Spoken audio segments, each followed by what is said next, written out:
Eh bien, Jamy, que fait Marcel depuis hier dans le camion? Mais je n'en sais rien, il a été à un cours de système symbolique donné par Olivier Servet à l'UCL, mais il n'a rien compris, il a passé la nuit à essayer de comprendre la dialectique sacrée-profane, mais il n'a rien compris. Mais enfin, Jamy, on ne peut pas le laisser dans cet état-là. Faisons une émission sur cette dialectique-là. Très bonne idée, en plus je pense que Sabine est actuellement à Louvain-la-Neuve. Ouais, et il y a pas mal de choses à voir ici. Ça va aider Marcel, tout ça. Rejoignez-moi. Ok, on y va.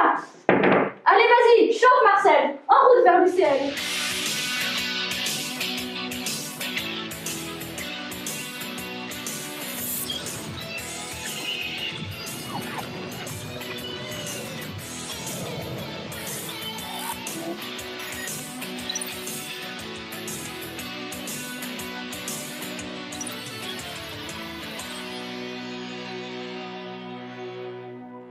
Il a raison Marcel de s'intéresser au système symbolique. Si on veut comprendre l'humain, il faut s'interroger sur la dimension symbolique de son existence.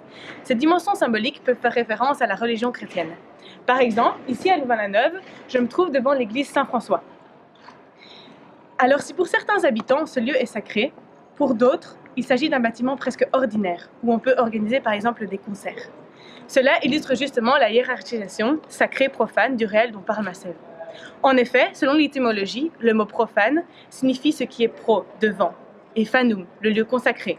Et le sacré, eh bien, c'est justement toutes les choses liées aux divinités, valorisées, ou les fondements et les valeurs de la société selon Durkheim.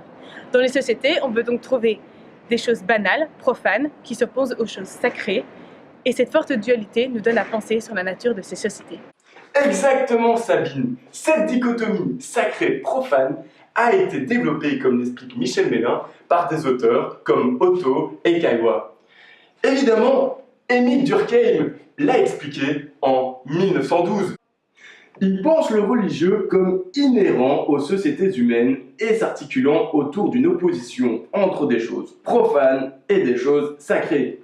Cette opposition, comme la ritualité, est collective. Sa pensée se différencie ici de l'approche weberienne qui considère la religion comme plus individualiste. Plus encore, la dialectique sacré-profane semble universelle, selon le sociologue français pour qui toute société est articulée autour d'une division sacré-profane, même si le contenu du sacré et du profane varie selon les contextes.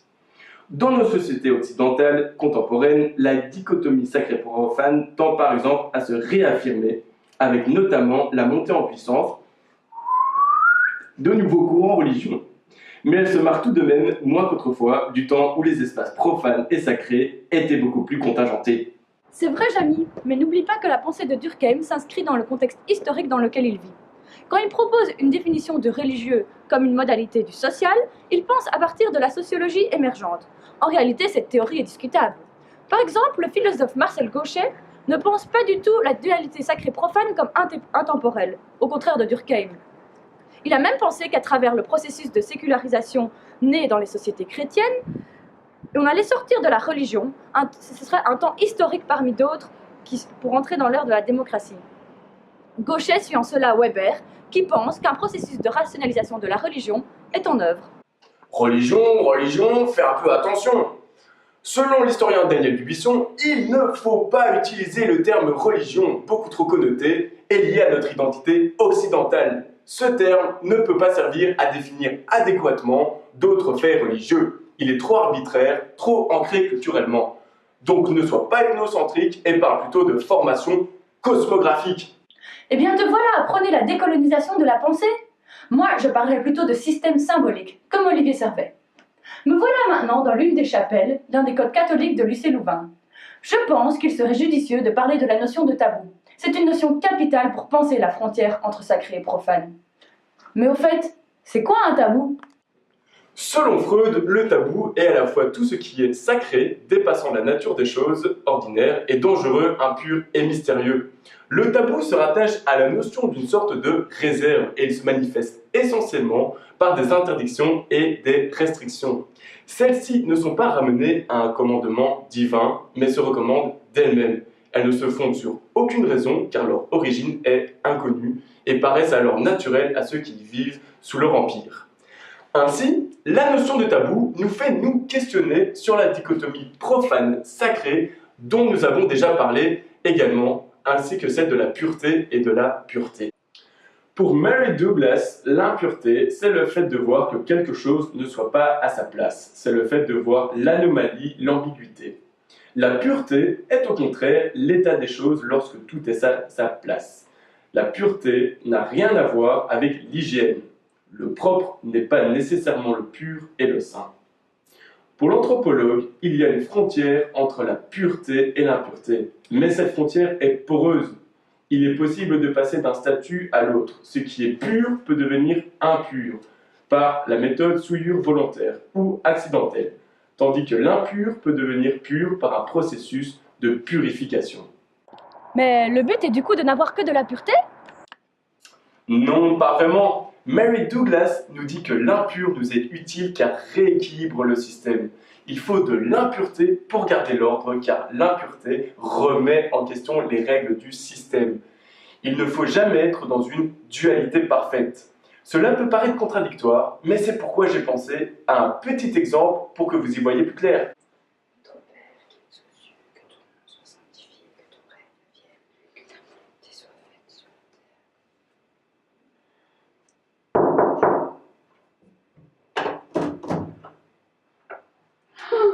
My God, Jesus! Oh là là, d'où Jésus, hungry. Et bon sang, comment pouvez-vous faire ça dans un couvent? Oui, je ne vois vraiment pas où tu veux en venir. Eh bien c'est simple, la pureté est ici caractérisée par l'absence de relations sexuelles dans le code catholique. Il s'agit de la situation dans laquelle tout est à sa place. Ici, en l'occurrence, que filles et garçons restent sagement dans leur chambre. L'impureté est évidemment caractérisée par l'acte sexuel car on transgresse les règles. Mais tu as dit que l'ordre était établi, alors qu'ici, ce n'est pas du tout le cas. Oui, mais grâce au fait que les deux jeunes gens aient transgressé la règle, il y a une remise en question de ces règles par les autres habitants du COT. La transgression permet d'avancer, de faire évoluer la vie des étudiants. Certains oseront peut-être plus inviter leurs copains ou leurs copines dorénavant. On voit bien que la règle n'est jamais fixée, totalement parfaite, sinon la transgression ne pourrait pas avoir lieu. Ah oui, d'accord. N'empêche que ces deux petits ont un sacré culot, hein. Hilarant cette blague! Je te rappelle tout de même que ici c'est le code qui est l'institution sacrée. Mais je sais bien, c'était juste une façon de parler. Je veux juste dire par là qu'ils n'avaient pas peur d'oser, quoi. Ça c'est clair, des vrais tricksters dans l'âme. Et quoi? Des tricksters! Le trickster est à la base une figure mythique qui caractérise l'impureté. Il est une impureté vivante qui est nécessaire au système pour réinterroger le sens de la règle ou la réévaluer, quelle qu'elle soit. L'impur met à mal le système tout que la transgression du tabou. Ah, d'accord. Je connais quelqu'un qui pourrait nous en dire plus sur le sujet. Bonjour Laura. Comment tu vas? Ça va bien et toi? Ça va bien. Donc nous avons ici Laura Macarius, qui est une célèbre anthropologue française. Est-ce que tu pourrais nous expliquer les caractéristiques du trickster? Oui, bien sûr. Alors, on peut dire que le trickster est une projection mythique du magicien. Il va violer le tabou au profit de la collectivité. Son caractère est empreint d'ambivalence. Donc, comme j'ai dit, il va violer le tabou pour la collectivité. Il va donc être admiré par cette collectivité, mais il va être aussi haï, puisque en violant le tabou, eh bien, il va faire des choses qui ne sont pas vues d'un très bon œil. Il peut être aussi considéré comme asocial, puisqu'il risque d'être banni de la collectivité. Il agit donc à la fois dans le profane et dans le sacré, puisque en violant le tabou, il est dans la profanation, mais cela fait de lui son caractère sacré. Alors on peut dire aussi qu'il n'est ni homme ni Dieu, puisqu'il possède des pouvoirs magiques, il est donc plus qu'homme, mais sa capacité d'action est quand même limitée, donc on ne peut pas dire qu'il soit Dieu. Et enfin, comme on l'a vu, on peut dire que son caractère est empreint d'une certaine sagesse, au vu ce qu'il fait pour la collectivité, mais en même temps, il est dans la démesure, il va il va utiliser plusieurs impuretés dans sa profanation, et donc on voit bien une certaine ambivalence dans son caractère. Ok, eh bien merci Laura pour cette belle explication. Je comprends mieux pourquoi ces deux jeunes peuvent être vus comme des tricksters. Mais je me pose une question, est-ce que le trickster est vu de manière négative dans toutes les cultures? Eh bien, cela dépend de ton point de vue et donc de ta culture, Fred. Nous classons le réel grâce à des capacités de perception partagées culturellement. C'est notre culture qui nous fait voir certaines choses et pas d'autres. Nous catégorisons le trickster comme une anomalie car notre culture considère que la paix sociale est un élément fondamental. Mais nous pourrions être dans un système où la violence est légitime et dans ce cas-là, nous verrions que les deux étudiants de l'exemple précédent comme des personnes plus influentes. Bon, Jamie et Fred, j'en ai un peu marre de vos histoires de tricksters et de tabous. Moi, je suis partie en Corée du Sud où nous allons assister à un match de football opposant l'église de la Providence et l'UCL Louvain-la-Neuve. À la tête de l'église de la Providence se trouve John Munchuk, appelé aussi Jesus Morningstar, et ses coéquipiers, les Morning Stars. Alors qu'à la tête de l'UCL se trouve Sébastien, un homme grand et fort, et son équipe. Mais Sabine, comment expliques-tu que John Hyun-suk soit vénéré de la sorte? Est-il le Zinedine de Corée? Pas du tout, Fred. C'est en fait en 1980 que John Hyun-suk quitte l'église de l'Unification, connue sous le nom de secte Moon, pour fonder l'église de la Providence. Cette secte organise des cultes sportifs dans les stades des universités. Leur sport est le football et l'enjeu rituel est la réunification des deux Corées et l'instauration du royaume de Dieu sur terre. John Hyun-suk recrute ses adeptes dans les milieux universitaires où il est autoproclamé comme nouveau messie. JMS! JMS!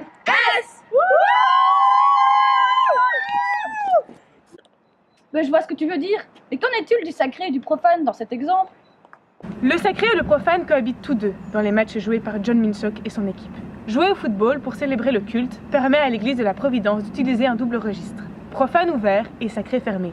Pourtant, Durkheim écrivait que rien de ce qui concerne directement ou indirectement la vie profane ne doit se mêler à la vie religieuse.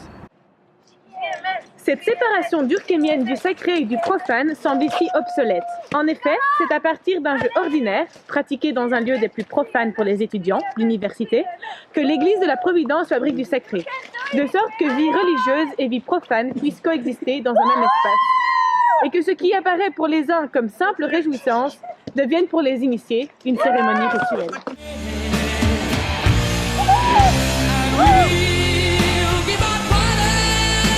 Où est passé Jamie? Il n'est plus dans le camion. Ah, le voilà. Il est au marché de Louvain-la-Neige, entouré d'étudiants en anthropologie qui sont en cours avec Marcel. Et il est en train de boire un verre. Bah oui, je comprends, c'est quand même mieux que d'être coincé seul dans le camion. Et après tout, il a raison. Il n'y a pas meilleur exemple pour clôturer cette émission sur la dialectique sacrée-profane que d'arpenter les allées d'un marché de Noël. En effet, les marchés de Noël dont on trouve les premières traces au XIVe siècle en Allemagne peuvent être considérés comme des exemples de la transversalité et de la mobilité actuelle de la frontière entre le sacré et le profane. Ils sont, chaque année, visités entre Noël, une fête qui se retrouve dans le sacré de nombreux peuples, et Nouvel An, une fête profane. Selon l'anthropologue français Lévi-Strauss, dans un article de 1952 repris par Ladouane et Rémy dans leur article « Sacré Noël », Noël cristallise tout un ensemble de traductions, de rites, de mythes, de personnages que l'on retrouve à des périodes et dans des sociétés éloignées, donnant à cette fête moderne ses caractères archaïsants. Mais c'est aussi une énorme fête commerciale dont la tradition est valorisée par la grande distribution. Cette fête et les marchés qui lui sont associés mélangent donc constamment les frontières entre le sacré et le religieux, le profane et le marchand. Ce qui clôture notre émission Sacré Profane. Rendez-vous la semaine prochaine pour l'émission sur Beauté Imaginaire avec Pierre-Joseph Laurent.